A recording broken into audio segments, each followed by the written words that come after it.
আলহামদুলিল্লাহি রাব্বিল আলামিন ওয়া সাল্লাল্লাহু ওয়াসাল্লাম আলা নবিয়িনা মুহাম্মাদিন ওয়া আলা আলিহি ওয়া সাহবিহি আজমাইন। আমরা বছরের সর্বশ্রেষ্ঠ 10টি দিনে অবস্থান করছি। দুলহিজ্জা মাসের চাঁদ দেখা গিয়েছে। দুলহিজ্জা মাসের প্রথম 10টি দিন বছরের শ্রেষ্ঠ 10টি দিন, এবং এই 10 দিনের আমল আল্লাহ তাআলার কাছে সবচেয়ে বেশি প্রিয়। আল্লাহ রাসূল সাল্লাল্লাহু আলাইহি ওয়াসাল্লাম বলেন, মা মিন আইয়ামিন আল আমালু সালিহু ফিহা আহাব্বু ইলাল্লাহি মিন হাযিহিল আইয়াম। এই দিনগুলোর চেয়ে অন্য কোনো দিনের আমল নাই যেটা আল্লাহর কাছে বেশি প্রিয়। ইয়ানি আইয়াম আল আশর, এই 10 দিনের কথা বলা হচ্ছে। ক্বালু ইয়া রাসূলুল্লাহ ওয়ালা জিহাদু ফি সাবিলিল্লাহ, আল্লাহর রাস্তায় জিহাদ করাও কি নয়? রাসূল সাল্লাল্লাহু আলাইহি ওয়াসাল্লাম বলেন, ওয়ালাল জিহাদু ফি সাবিলিল্লাহ ইল্লা রাজুলুন খারাজা বিনাফসিহি ওয়া মালিহি ফালাম ইয়ারজি মিন যালিকা বিশাইইন। আল্লাহর পথে জিহাদ করাও এর চেয়ে উত্তম নয়। অবশ্য ব্যতিক্রম হচ্ছে এমন একজন ব্যক্তি যে যুদ্ধ করতে নিজের জীবন ও সম্পদ নিয়ে বের হয়ে যাবে, কিছু নিয়ে আর ফিরে আসে না। তাহলে এটা ছাড়া আর বাদবাকি সমস্ত আমল, যত আমল আছে তার মধ্যে সবচেয়ে প্রিয় আল্লাহ সুবহানাহু ওয়া তাআলার কাছে হচ্ছে জিলহজ মাসের এই 10 দিনের আমল। তাহলে এই 10টি দিন আমরা বেশি বেশি করে ইবাদত করে আমাদের সওয়াবের যে অ্যাকাউন্টটা আছে আখিরাতের, এই অ্যাকাউন্টটাকে অনেক বেশি বাড়িয়ে নেওয়ার চেষ্টা করব ইনশাল্লাহ। আজকে এই এই আলোচনাটায় আমরা এই আমলগুলি সম্পর্কে খুব সংক্ষেপে আপনাদেরকে একটা ধারণা দিয়ে মূলত আমরা এরপরে কোরবানি সংক্রান্ত বিভিন্ন মাসাইল আলোচনা করব, কারণ এই নিয়ে অনেক প্রশ্ন আসে। আমাদের প্রতি বছর কোরবানি করতে হয়, কিছু বিষয় আছে সবারই আমাদের এই ব্যাপারে জানা দরকার, আর কিছু বিষয় আছে যেটা নিয়ে বারবারই প্রশ্নগুলো আসে। তো আমার ইচ্ছা হচ্ছে এই একটা প্রেজেন্টেশনের মাধ্যমে আপনাদেরকে বিষয়টা ইনশাল্লাহ খুব সুন্দর করে বুঝিয়ে দেওয়া, যেন আপনারা এই বছর সহ পরবর্তীতে ভবিষ্যতের বছরগুলোতেও কোরবানি সংক্রান্ত মাসালাগুলো নিয়ে খুব বেশি সমস্যায় না পড়েন। তার আগে আসুন খুব দ্রুত আমরা দেখে নিই যে এই 10 দিন আমরা কোন আমলগুলো করব। প্রথমেই হচ্ছে যে আমাদের সবসময় তওবাকে তাজদিদুত তওবা, তওবাটাকে রিনিউ করতে হবে। এটা আমাদের ইসলামের একটা শিক্ষা। এই জন্য স্বয়ং রাসূলুল্লাহ সাল্লাল্লাহু আলাইহি সাল্লাম, যার সমস্ত গুনাহ আল্লাহ তাআলা ক্ষমা করে দিয়েছেন, তিনি পর্যন্ত অনেকবার ইস্তিগফার করতেন দিনের মধ্যে, এবং এই ইস্তিগফার করতে তিনি আমাদের শিখিয়েছেন। এই জন্য প্রত্যেকটা উপলক্ষে আমাদের সামনে যখনই কোনো উপলক্ষ আসবে, আসলে রমাদান আসলো অথবা বছরের শ্রেষ্ঠ 10টি দিন, এই জিলহজ মাসের দিনগুলো আমাদের আসলো, এই নতুন এক একটা সময় বা একটা বরকতময় সময়ে প্রবেশের শুরুটা আমাদের তওবা দিয়ে হওয়া দরকার। আমরা আবার আমাদের তওবাটাকে রিনিউ করে নেই, যে আমরা আল্লাহ সুবহানাহু ওয়া তাআলা যা কিছু অবাধ্যতা করেছি, তার আদেশ পালনে যা কিছু অবহেলা করেছি, এবং আমরা যা কিছু গুনাহ করেছি জেনে না জেনে, ছোট হোক বড় হোক, এই সব কিছু থেকে আমরা খাঁটি অন্তরে আল্লাহর কাছে তওবা করি। আস্তাগফিরুল্লাহ আল আযীম আল্লাযী লা ইলাহা ইল্লা হুয়াল হাইয়ুল কাইয়্যুম ওয়া আতুবু ইলাইহি। এবং এরকম তওবার বিভিন্ন যে দোয়াগুলো আছে সেগুলো পড়ার মাধ্যমে আমরা আল্লাহর কাছে আস্তাগফিরুল্লাহ ওয়া আতুবু ইলাইহি সহজভাবে আমরা বলতে পারি, অথবা আমরা বাংলা ভাষাতেও আল্লাহর কাছে ক্ষমা চেতে পারি। তওবার মূল কথা হচ্ছে অনুতপ্ত হওয়া। আমরা আমাদের অতীতের গুনাহগুলো, আমরা গুনাহ করি এবং তারপর ভুলে যাই। আমাদের উচিত এই অতীতের গুনাহগুলোকে স্মরণ রেখে লজ্জিত হওয়া, বারবার লজ্জিত হওয়া, অনুতপ্ত হওয়া। আমরা যদি না করতাম, এই আফসোসটা মনের মধ্যে আসতে হবে, এবং গুনাহটা বন্ধ করেছি আমরা এটা এনশিওর করতে হবে, এবং দৃঢ় প্রতিজ্ঞ হতে হবে যে না, ভবিষ্যতে কখনোই আমরা এই গুনার দিকে ফিরে যাব না। এরপর ভবিষ্যতে কখনো আবার পদস্খলন হয়ে গেলে আবার তওবা করে নিব, কারণ আল্লাহ সুবহানাহু ওয়া তাআলার তওবার দরজা মৃত্যু পর্যন্ত অথবা কিয়ামত আসা পর্যন্ত খোলা থাকবে। তাহলে তওবা করার মাধ্যমে এই দিনগুলোতে আমরা প্রবেশ করব। দ্বিতীয় যে কাজটা, এই জিলহজ মাসের 9 দিন, অবশ্যই ঈদের দিনটা বাদ দিয়ে, কারণ জিলহজ মাসের 10 তারিখ হচ্ছে ঈদ, এই ঈদের দিনটা বাদ দিয়ে 9 দিন রোজা রাখা। হাদিসে এসেছে, কানা রাসূলুল্লাহ সাল্লাল্লাহু আলাইহি ওয়াসাল্লাম ইয়াসুমু তিসআ দিল হিজ্জা, দিলহিজ্জের 9টা দিন রাসূল সাল্লাল্লাহু আলাইহি ওয়াসাল্লাম রোজা রাখতেন, এরকম হাদিস এসেছে। কিন্তু হাদিসটার বিশুদ্ধতার বিষয়টা প্রশ্নবিদ্ধ। তো যেটা মনে হয় যে আসলে এটা নবী সাল্লাল্লাহু আলাইহি ওয়াসাল্লাম আমল হিসেবে যদিও বর্ণিত হয়েছে, কিন্তু এটা প্রতিষ্ঠিত হয়নি। কিন্তু সেটা না হলেও আমরা একটু আগে যে হাদিসটা দেখতাম যে এই 10 দিনের আমল আল্লাহর কাছে সবচেয়ে প্রিয়, সেই জেনারেল হাদিসের আলোকেই আমরা বলতে পারি, তাহলে কেউ যদি এই 9 দিন রোজা রাখে তাহলে সে অনেক বড় সে সওয়াব লাভ করবে। এবং বিশেষত এর মধ্যে রয়েছে আরাফার দিনের রোজা। আরাফার দিনের রোজার সম্পর্কে হাদিসের মধ্যে এসেছে যে আগের এবং পরের বছরের গুনাহের কাফফারা হয়। সগীরা গুনাহ, অবশ্যই এখানে কবিরা গুনাহের কথা বলা হয়নি। সাধারণ মূলনীতি হচ্ছে যে নামাজের মাধ্যমে, অজুর মাধ্যমে, রোজার মাধ্যমে যে গুনাহ মাফের কথা এসেছে সেটা মূলত সগীরা গুনার ক্ষেত্রে প্রযোজ্য। আর কবিরা গুনাহ যেগুলো আছে, যেই গুনাহগুলো এমন, যেই গুনার জন্য আল্লাহ পাকের পক্ষ থেকে বিশেষ কোনো শাস্তির কথা বর্ণিত আছে দুনিয়া বা আখেরাতে, সেই গুনাহগুলো হচ্ছে কবিরা গুনাহ। এই কবিরা গুনাহগুলো থেকে আমাদেরকে অবশ্যই তওবা করে নিতে হবে। আর নামাজের মাধ্যমে, অজুর মাধ্যমে, রোজার মাধ্যমে, উমরার মাধ্যমে যে গুনাহগুলো মাফ হয় সেগুলো হচ্ছে সাগাইর, এবং সেখানে শর্ত দেওয়া হয়েছে ইদাজতুনিবাল কাবাইর, যদি বড় বড় কবিরা গুনাহগুলো থেকে বেঁচে থাকা হয়, তাহলে এই সমস্ত ইবাদতের মাধ্যমে ছোটোখাটো গুনাহগুলো আল্লাহ তাআলা মাফ করেন, যেটা আল্লাহ তাআলা অনেক বড় অনুগ্রহ। তো এই গুনাহ মাফের একটা বড় সুযোগ হচ্ছে আরাফার দিনের রোজা, যেটা আমরা আমাদের বাংলাদেশের হিসাবে জিলহজ মাসের 9 তারিখ যেটা হয় সেটা সেই দিনই আমরা রাখবো। এই মতটা আমরা ফলো করতে পারি। এটা সৌদি আরবের বড় আলেমদের মত আছে, যে তার মধ্যে অন্যতম একজন হচ্ছে শেখ মোহাম্মদ বিন সালেহ আল উসাইমিন রহমতুল্লাহ আলাইহি। তার মত ছিল যে আরাফার দিনের রোজা সৌদি আরবে যেদিন আরাফার দিন সেই হিসেবে না, যার যার অঞ্চলে দিলহজ মাসের 9 তারিখে তারা এই রোজাটা রাখবে। তাহলে আমাদের যদি আজকে যত তারিখ, সেই তারিখ হিসেবে 9 তারিখটা কবে হয় সেটা সেই দিনটা আমরা রোজা রাখতে পারি। আর যদি আমরা এই 9 দিনই রোজা রাখি, তাহলে এর মধ্যে আসলে যেটা সৌদি আরবে আরাফার দিন, সেই দিনের রোজাটাও আমাদের রাখা হয়ে যাবে। কিন্তু যিনি একটা রোজা রাখতে চান তিনি আমাদের দেশের হিসাবে রাখবেন।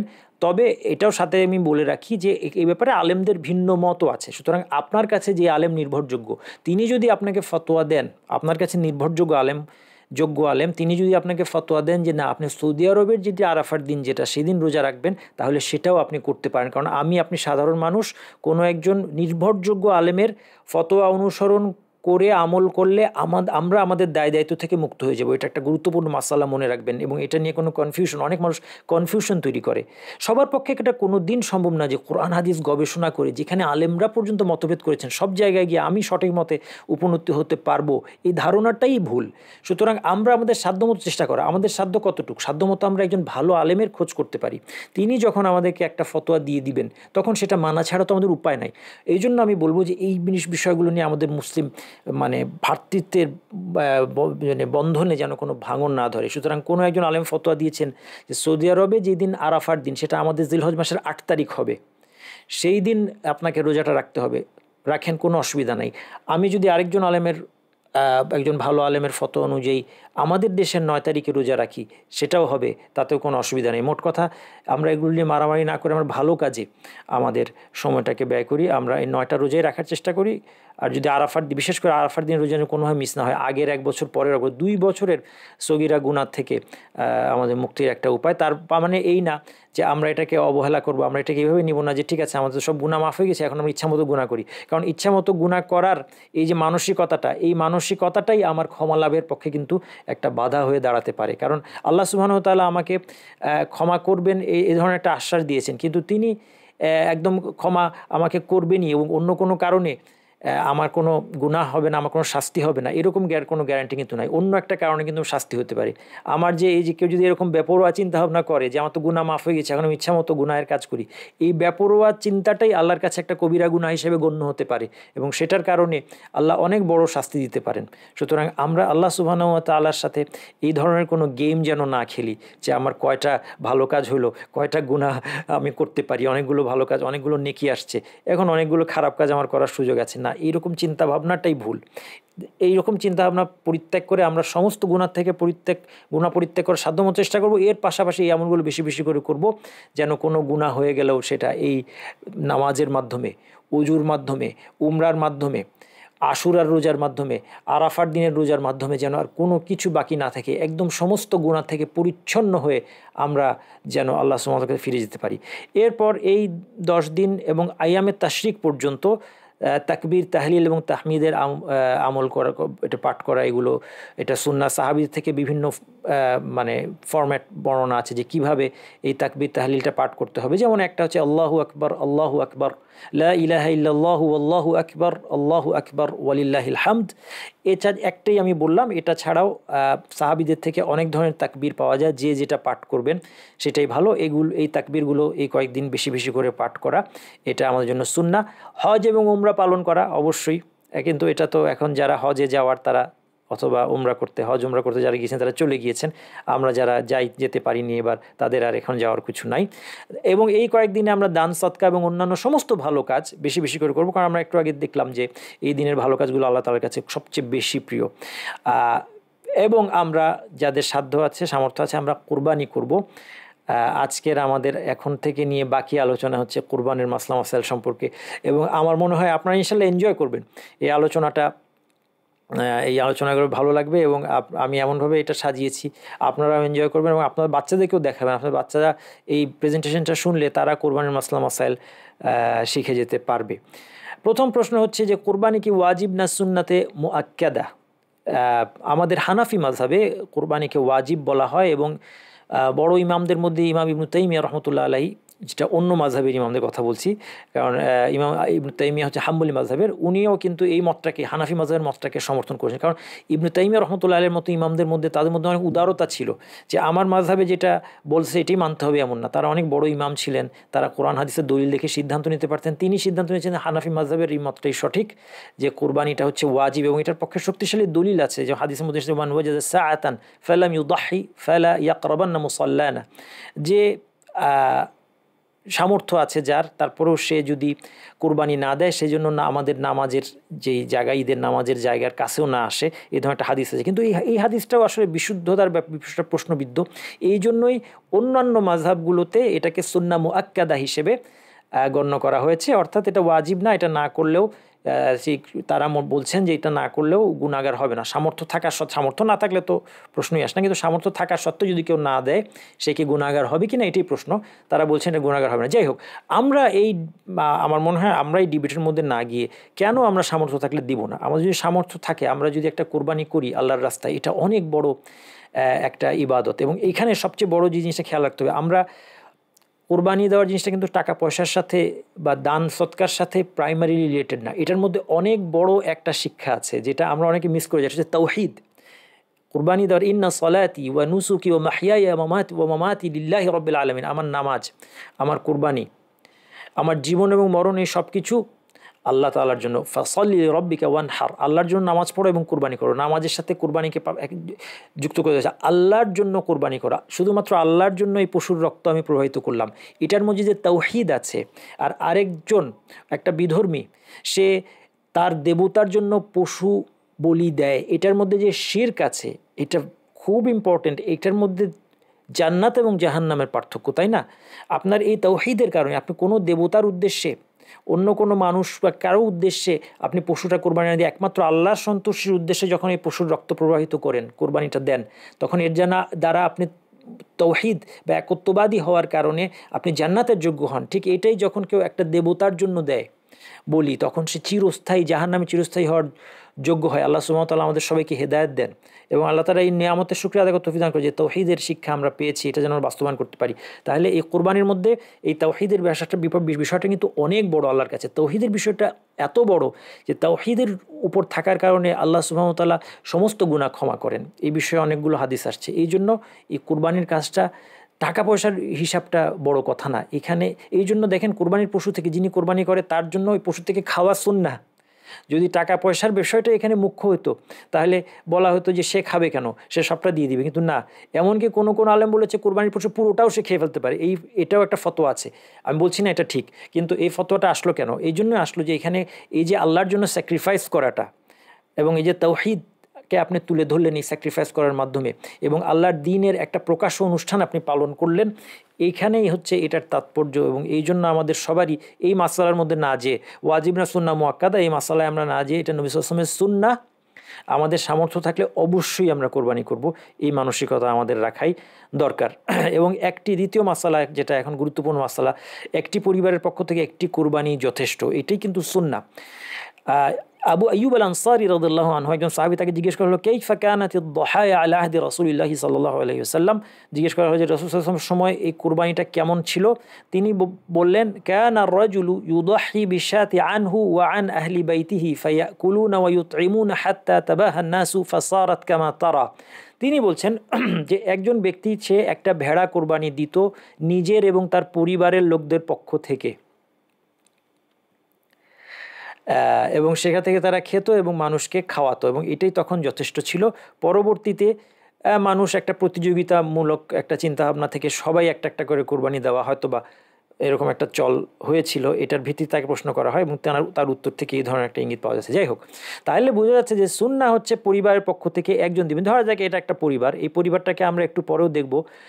কখন দেখব? যখন আমরা যে গরুর 7 ভাগ নিয়ে আমাদের একটা কনফিউশন আছে। গরুর 7 ভাগ মানে কি? 7 ভাগ মানে তার মানে আমি কি একটা গরুতে সওয়াবে অংশীদার করতে পারবো মাত্র 7 জনকে, না কি ব্যাপার, এই নামগুলো আমাদের পড়তে হবে কিনা, এই বিষয়গুলো নিয়ে বেশ কিছু কনফিউশন আমাদের মধ্যে আছে। এই কনফিউশনটা ইনশাল্লাহ আজকে আলোচনা দূর হয়ে যাবে।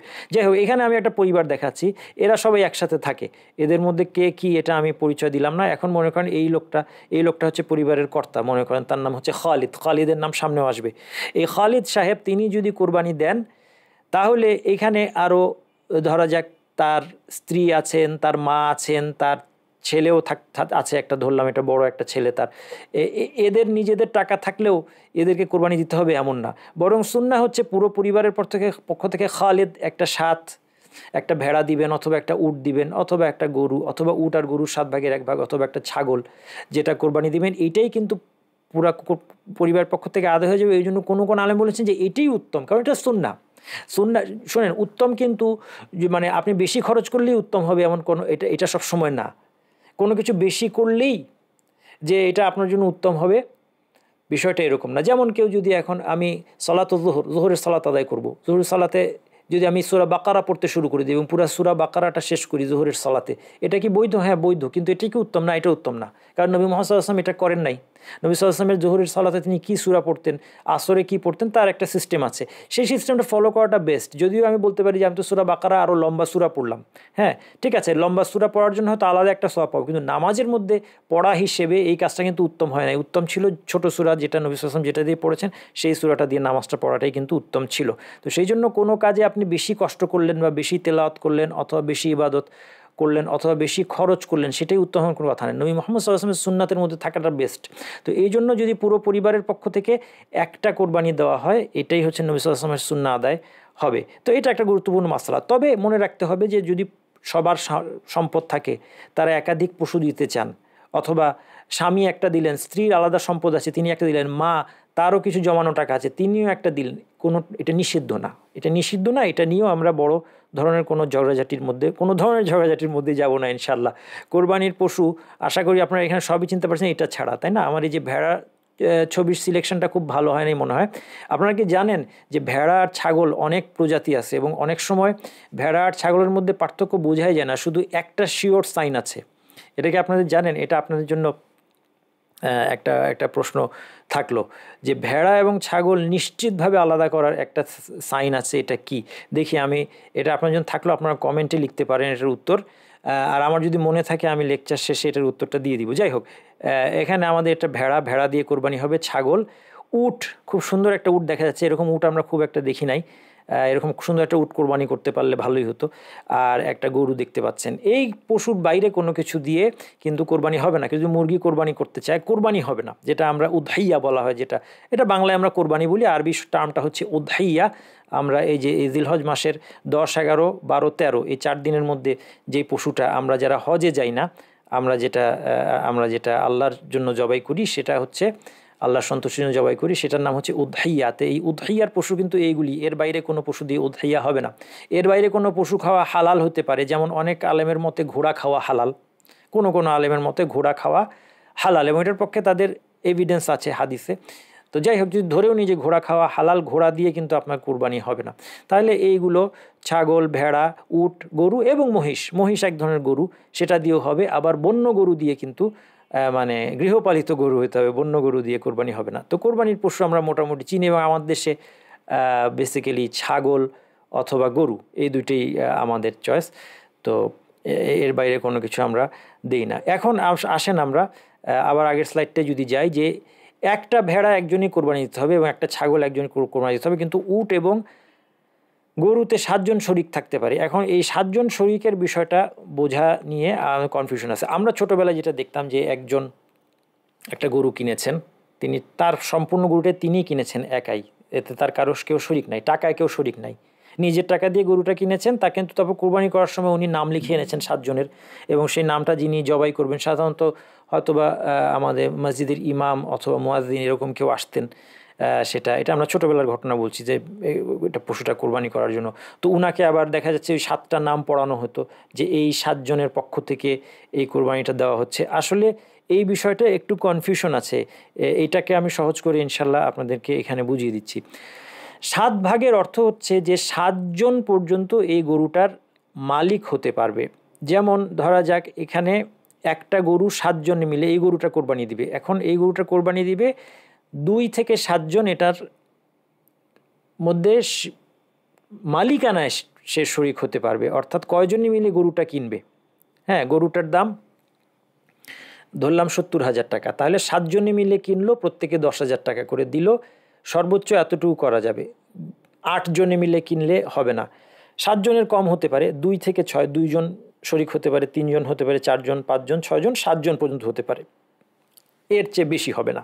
এখন ধরা যাক 70,000 টাকার গরু, এই গরুটা এরা 7 জন মিলে কিনেছে, খালেদ কিনেছে, মুআদ কিনেছে, এবং এরা একই পরিবারের না, আলাদা আলাদা তাদের পরিবার। ধরা যাক ওরা 7 বন্ধু, তাদের আলাদা ফ্যামিলি আছে, খালিদের ফ্যামিলি আছে, মুআদ, জাইদ, রাশেদ, আরিফ, আনাস, ওমার, তারা মিলে 7 জন মিলে কি করলো, এই গরুটা কিনলো, প্রত্যেকে 10,000 টাকা দিল, 70,000 টাকা। এখন খালিদের 1 ভাগ, এই 1 ভাগটা খালিদ এবং তার পরিবারের পক্ষ থেকে যথেষ্ট হবে, বুঝতে পারছেন? তাহলে খালিদের আরিফের 1 ভাগ, আরিফ এবং তার পরিবারের পক্ষ থেকে যথেষ্ট হবে। এখন খালিদের ভাগটা কতটুক, 7 ভাগের 1 ভাগ, 70,000 টাকা গরু, 10,000 টাকা সে দিয়েছে, 10,000 টাকা মানে 7 ভাগের 1 ভাগের মালিকানা তার, এই পশুটা কোরবানি হবে।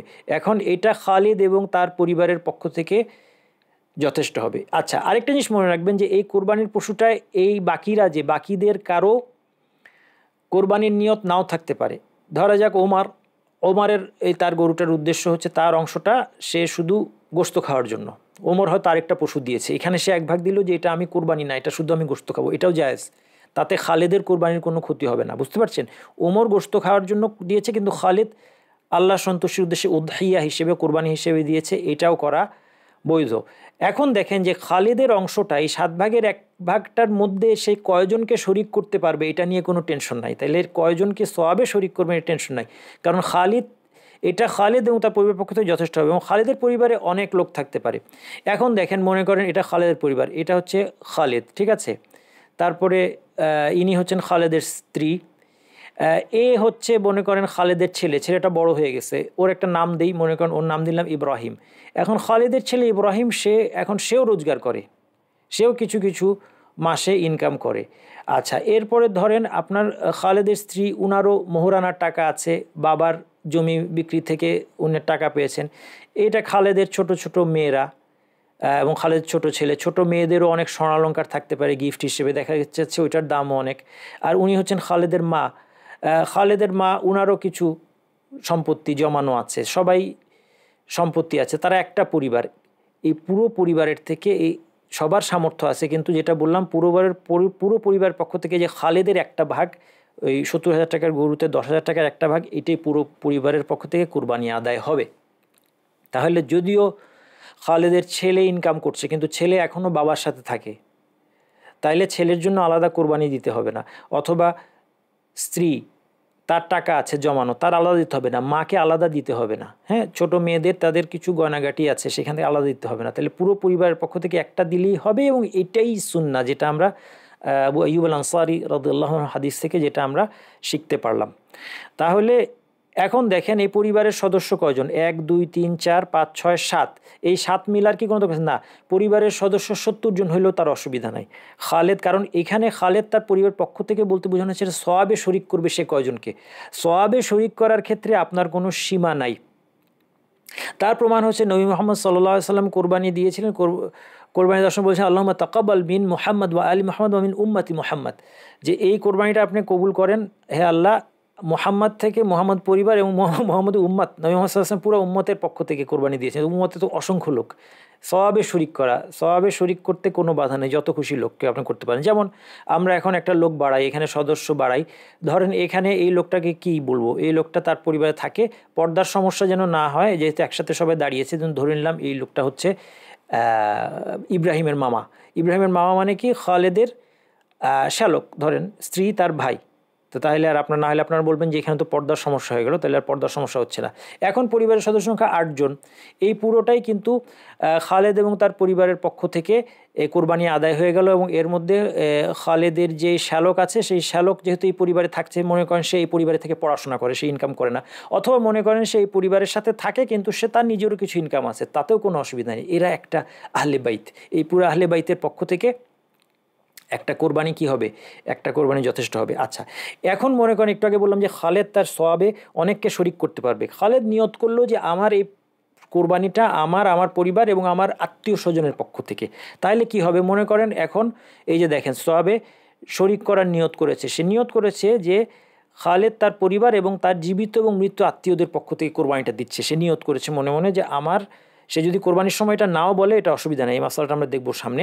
সে মনে মনে সিদ্ধান্ত নিয়েছে যে আমার এই কোরবানিটা হবে হে আল্লাহ আমার পক্ষ থেকে সওয়াবে আমার পরিবার তো শরিক থাকবে, আমার জীবিত মৃত আত্মীয়রা শরিক থাকবে। তাহলে মনে করেন খালেদের বাবা তিনি মারা গিয়েছেন, খালেদের বাবার কেউ কিন্তু সে শরিক করে ফেললো। খালেদ যখন নিয়ত করলো যে আমার জীবিত এবং মৃত আত্মীয় স্বজনের পক্ষ থেকে এবং আমার পরিবার পক্ষ থেকে আমি এটা দিচ্ছি, তাহলে তার যে মৃত বাবা আছেন তিনি শরিক হয়ে গেল। মনে করেন এটা খালেদের দাদি অথবা নানি, তিনিও মারা গিয়েছেন, তাকেও তিনি খালেদ কিন্তু শরিক করে ফেললো এই নিয়তের মাধ্যমে। তার এক ভাগের মধ্যে কিন্তু দেখেন মানুষ অনেক বেড়ে যাচ্ছে, হ্যাঁ 10 জন হয়ে গেছে অলরেডি। তারপরে মনে করেন খালেদের একটা বোন আছে, এই বোনটা জীবিতই আছে, এটা মৃত না, উনি জীবিত আছেন কিন্তু উনি খালেদের সাথে থাকেন না, উনি হয়তো বা আরেক দেশে থাকেন অথবা আরেক জেলায় থাকেন, তাকেও সে তার নিয়তের মাধ্যমে শরিক করে ফেলতে পারে। মোট কথা আপনি আপনার সওয়াবে কয়েকজনকে শরিক করবেন এটার কোনো সীমা নাই। সীমা হচ্ছে এই জায়গায় যে গরুটার মালিকানায়, গরুটা কেনার সময় যে শেয়ার করেছেন সেখানে গরু বা উট হলে 7 জন পর্যন্ত শেয়ার করতে হবে, 7 জনের বেশি হবে না। আর যদি ভেড়া বা ছাগল হয় তাহলে একজনই কিনতে হবে। ঠিক আছে, আশা করি আমি এটা বুঝাতে পারলাম। এখন দেখেন একটা সমস্যার কথা বলি, যে মনে করেন এই একটা পরিবার, এই পরিবারে কে আছেন, ধরেন এই ভাই আছেন খালেদ এবং খালেদের স্ত্রী এবং আরেক ভাই আছেন আরিফ, মনে করেন 2 ভাই, খালেদ আরিফ 2 ভাই, তারা একসাথে থাকে, তাদের মাকে নিয়ে থাকে, মা আছেন, একই পরিবারে থাকেন, একই বাসায় তারা বসবাস করছেন। এই ছাগলটার দাম 10,000 টাকা, তারা কোরবানি দিতে চাচ্ছেন, মিনিমাম একটা ছাগল কিনতে 10,000 টাকা লাগবে, কিন্তু মা এখন ইনকাম করেন না আর ছেলেরা ইনকাম করে, দুইজনের যে সংসার খরচ বাদে বাড়তি টাকা দেওয়ার মতো, ছাগল কেনার দেওয়ার মতো দুজনের 5,000 টাকা করে আছে। খালেদের 5,000 টাকা আছে, আরিফের 5,000 টাকা আছে। এখন 5,000 5,000 10,000 টাকা দিয়ে তারা এই ছাগলটা কিনলে কি হবে? আপনারা উত্তর দিবেন যে না হবে না, তাদের কোরবানি দেওয়ার কোনো উপায় নাই, কারণ আমরা একটু আগে বলেছি যে ছাগলে তো আর 1 ভাগের বেশি হয় না, ছাগল বা ভেড়ায় 1 ভাগের বেশি হয় না। গরু হলে একটা কথা ছিল, কিন্তু ছাগলটা 10,000 টাকা, 2 ভাই 5,000 টাকা দিয়ে ছাগলের শরিক হলে কোরবানি হবে না। কিন্তু আমি আপনাদেরকে একটা বুদ্ধি শিখিয়ে দিচ্ছি যে এখানেও যারা কোরবানিটা দিতে পারবে কিভাবে, দেখেন আমি একটা বুদ্ধি শিখিয়ে দিই। ওরা 5,000 করে মাকে দিবে এবং দিয়ে বলবে যে মা আমরা আপনাকে 10,000 টাকা দিলাম, 5,000 আপনি 10,000 টাকা দিয়ে ছাগল কিনে পরিবার আপনার এবং পরিবারের পক্ষ থেকে আপনি কোরবানি দিয়ে দেন, তাহলে হয়ে গেল। তাহলে এখানে আসলে মূল কোরবানি দাতা হচ্ছেন মা, কিন্তু তিনি যেহেতু নিজের এবং পরিবারের পক্ষ থেকে দিয়ে দিলেন, তারা একসাথে থাকে, তাহলে তাদের কোরবানিটা হয়ে গেল। অথবা এখানে খালিদ আরিফকে 5,000 টাকা দিয়ে বলতে পারতো যে ভাইজান তুমি এই 10,000 টাকা নাও, তুমি 10,000 টাকা নিয়ে একটা ছাগল কিনে তোমার এবং তোমার পরিবারের পক্ষ থেকে কোরবানি দিয়ে দাও, তাহলে সবার কোরবানি আদায় হয়ে গেল। তাহলে বুঝতে হবে যে এখানে এই ছাগলটা কেনার আগে একজনকে এই 10,000 টাকার মালিক বানিয়ে দিলে আর আমাদের এই সমস্যাটা থাকবে না। এভাবে করে আমরা আসলে একটা ছাগল দিয়েও একটা পরিবারের কোরবানি হওয়া সম্ভব, কিন্তু মনে রাখতে হবে যে একজনকে, যে কোনো একজনকে এই টাকার মালিক বানাতে হবে, তারপরে তিনি তার এবং তার পরিবারের পক্ষ থেকে কোরবানিটা দিবেন। একটা গুরুত্বপূর্ণ মাসালা হচ্ছে যিনি কোরবানি দিবেন তিনি জিলহজ শুরু হলে কোরবানি পর্যন্ত নখ চুল কাটা থেকে বিরত থাকবেন। হাদিসে এসেছে রাসূলুল্লাহ সাল্লাল্লাহু আলাইহি ওয়াসাল্লাম বলেছেন মান কানা লাহু যিবহুন ইয়াযবাহুহু ফাইযা উহিল্লা হিলালু যিল হিজ্জাতি ফালা ইয়াখুযান্না মিন শা'রিহি ওয়ালা মিন আযফারিহি শাইআন হাত্তা ইউদাহি। কারো যদি একটা কোরবানির পশু থাকে যেটা সে কোরবানি করতে চায়, তাহলে যখন জিলহজ মাসের চাঁদ দেখা যাবে তখন থেকে শুরু করে সে কোরবানি দেওয়া পর্যন্ত সে যেন তার চুল বা নখ থেকে কোনো কিছু না কাটে। চুল কাটবে না, চুল অথবা পশম কাটবে না গায়ের কোনো অংশে, এবং নখ কাটবে না কোরবানি দেওয়া পর্যন্ত। তাহলে এই মাসালাটা মনে রাখতে হবে, এটা আমাদেরকে মেনে চলতে হবে। ধরা যাক উনি কোরবানি দিবেন, খালিদ, এখানে দেখাচ্ছে যে খালিদ কোরবানি দিবে, খালিদ কোরবানি দিচ্ছে কিন্তু তার পরিবারের পক্ষ থেকে। সুতরাং খালিদ এই কোরবানি দেওয়া পর্যন্ত, জিলহজ শুরু হলে কোরবানি দেওয়া পর্যন্ত নখ কাটতে পারবে না, চুল কাটতে পারবে, কিন্তু পরিবারের বাকিরা কাটতে পারবে, কোনো অসুবিধা নাই।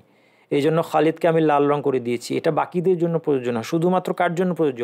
খালিদের জন্য, কারণ কোরবানিটা খালিদের। যদিও তিনি তার পরিবারের পক্ষ থেকে দিচ্ছেন, আত্মীয় স্বজনের পক্ষ থেকে দিচ্ছেন, অর্থাৎ সওয়াবে বাকিদেরকে শরিক করছেন, কিন্তু বাকিদের চুল কাটা, নখ কাটা এগুলো নিষেধ। হবে না। কুরবানির পশুর যে সমস্ত ত্রুটি থাকতে পারবে না, হাদিসে মৌলিকভাবে 4টি ত্রুটির কথা এসেছে। আরবাউন লা তাজুজু ফিল আদাহি আল আওরাউ বাইয়িনুন আওয়ারুহা ওয়াল মারিদাতু বাইয়িনুন মারাদুহা ওয়াল আরজাউ বাইয়িনুন যালুহা ওয়াল কাসীরু আল্লাতী লা তুনকি।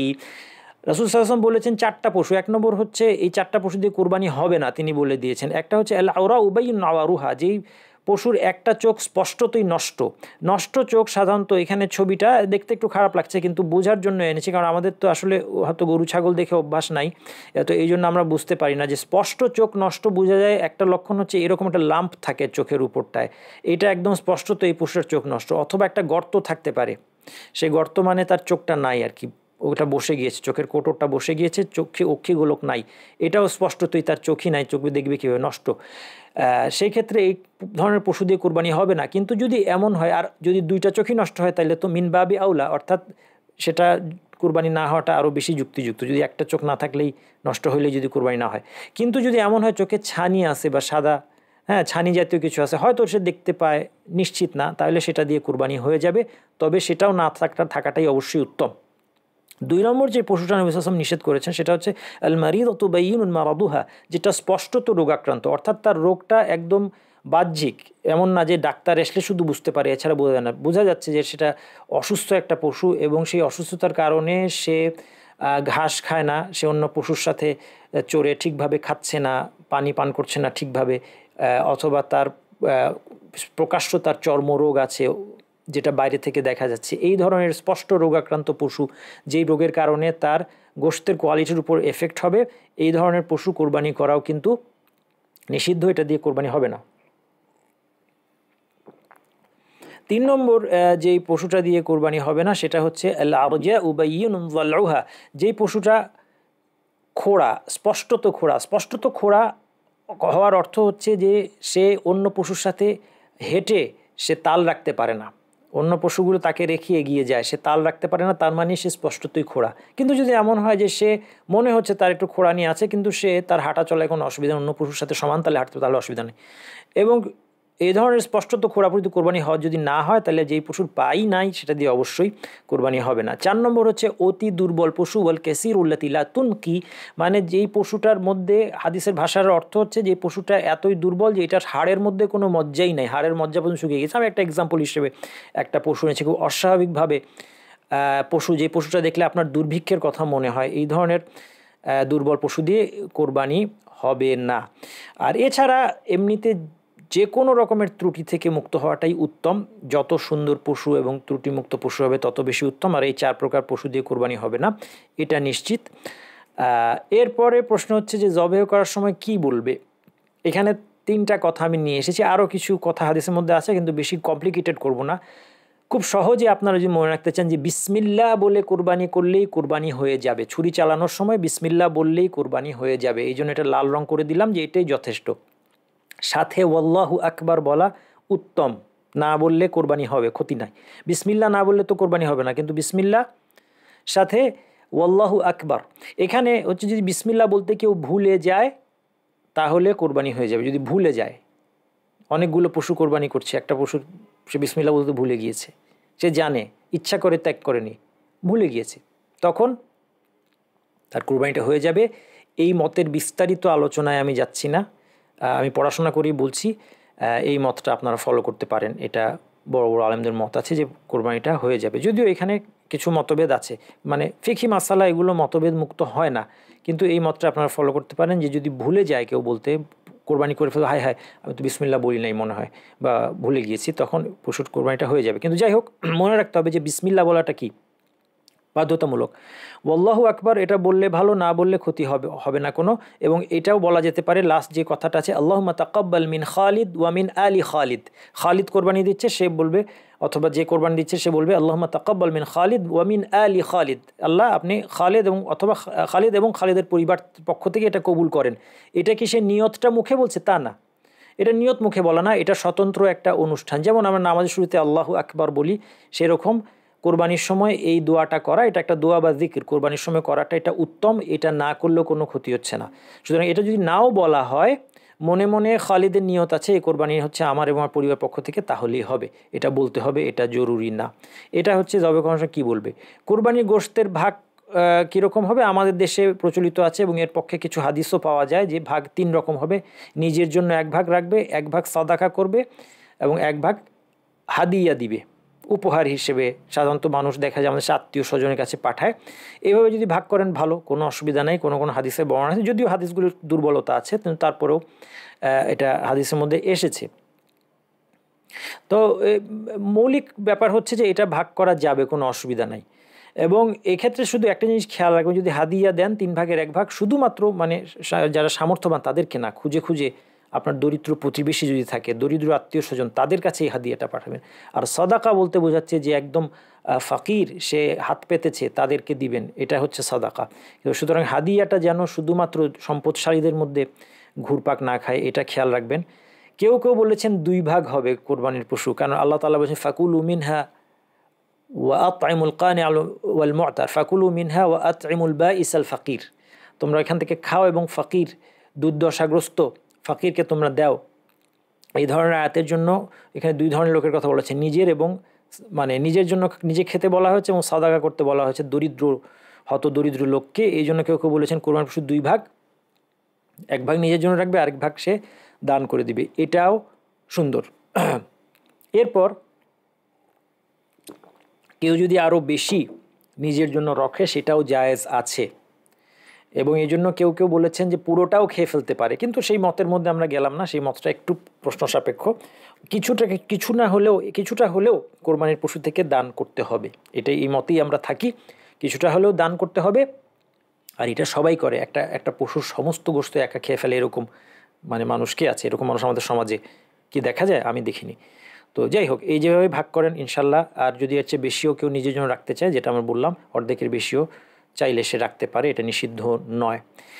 কোরবানির গোশত বা চামড়া কসাইয়ের পারিশ্রমিক হিসেবে দেয়া নিষেধ। কোরবানির যে গোশত এবং চামড়া যা কিছু আছে খেয়াল রাখবেন। দেখেন, কোরবানির গোশত আপনার জন্য খাওয়া বৈধ, কিন্তু বিক্রি করা বৈধ না, কারণ এটা আল্লাহর জন্য, এটা এটা এটা এটা বিসর্জন হয়ে গিয়েছে আল্লাহর জন্য। এখন এই জন্য এটার কোনো অংশের আর মালিকানা আপনার কার্যকর নাই। যখন কোরবানিটা দিয়ে দেওয়া হয়ে গেল বা কোরবানির পশুটা কোরবানির জন্য নির্ধারিত হয়ে গেল, তখন আর এটার কোনো অংশ কেনা বেচা করাটা বৈধ না। এই জন্য যখন আপনি যদি কসাইয়ের সাথে আপনি চুক্তি করেন যে কসাইয়ের রেট হচ্ছে 12,000 টাকা, আপনি বললেন যে তোমাকে 10,000 টাকা দিব আর চামড়াটা দিয়ে দিব, এটা অবৈধ। কারণ তার মানে আপনি চামড়াটা 2,000 টাকায় বিক্রি করলেন, কিন্তু আপনি তাকে 12,000 টাকাই তার পাওনা পুরোটাই দিলেন, তারপরে তাকে যাওয়ার সময় একটা প্যাকেট দিয়ে বললেন যে নাও তুমি গোশতটাও নিয়ে যাও, এটা জায়েজ। এবং যাকে আপনি গোশতটা দান করেছেন বা চামড়াটা দান করেছেন তার জন্য বিক্রি করা বৈধ, সে এটা বিক্রি করতে পারবে। আপনি অনেকে যে কোরবানি গোশতটা নিয়ে যে বিক্রি করে ফেলে, এটা তার জন্য কিন্তু জায়েজ। একজন দরিদ্র লোক আপনার থেকে গোশত কালেক্ট করেছে, তাকে এটা খেতেই হবে এমন না। সে যখন এটার মালিক হয়ে গেছে, সে মালিক হয়ে যাওয়ার পরে এখন সে নিয়ে এটা বিক্রি করতে পারে, কিন্তু আপনি বিক্রি করতে পারবেন না। তেমনি চামড়াটাও যাকে দিয়েছেন সে এটা চাইলে বিক্রি করতে পারে। আমাদের সর্বশেষ মাসালা হচ্ছে কোরবানির সময়। কোরবানির সময় ঈদের সালাতের পর থেকে শুরু করে 13ই দুলহিজ্জার সূর্যাস্ত পর্যন্ত, অর্থাৎ 4 দিন 3 রাত্রি। আপনি 10 তারিখ যেটা ঈদের দিন এবং ঈদের রাত আপনি পাচ্ছেন, তার পরের দিনটাও পাচ্ছেন। আইয়ামে তাশরিক যেটা বলা হয় 3টা দিন, 11, 12, 13। 11 তারিখ দিন এবং রাত আপনি পাচ্ছেন, 12 তারিখ দিন এবং রাত, এবং রাতে কোরবানি দেওয়াটাও বৈধ। দিনে দেওয়াটা উত্তম, রাতে কোরবানি দেওয়া বৈধ, নিষেধ নয়। এবং 13 তারিখে সূর্য ডুবলেই 13 তারিখ শেষ হয়ে যাবে, সেই জন্য আরবি হিসেবে 13 দিনটা শেষ হয়ে যায়, সূর্য ডুবার সাথে সাথে নতুন দিন শুরু। এই জন্য 13 তারিখে সূর্য ডুবার আগেই কোরবানিটা করতে হবে, এরপরে আর কোরবানির সময় অবশিষ্ট থাকবে না।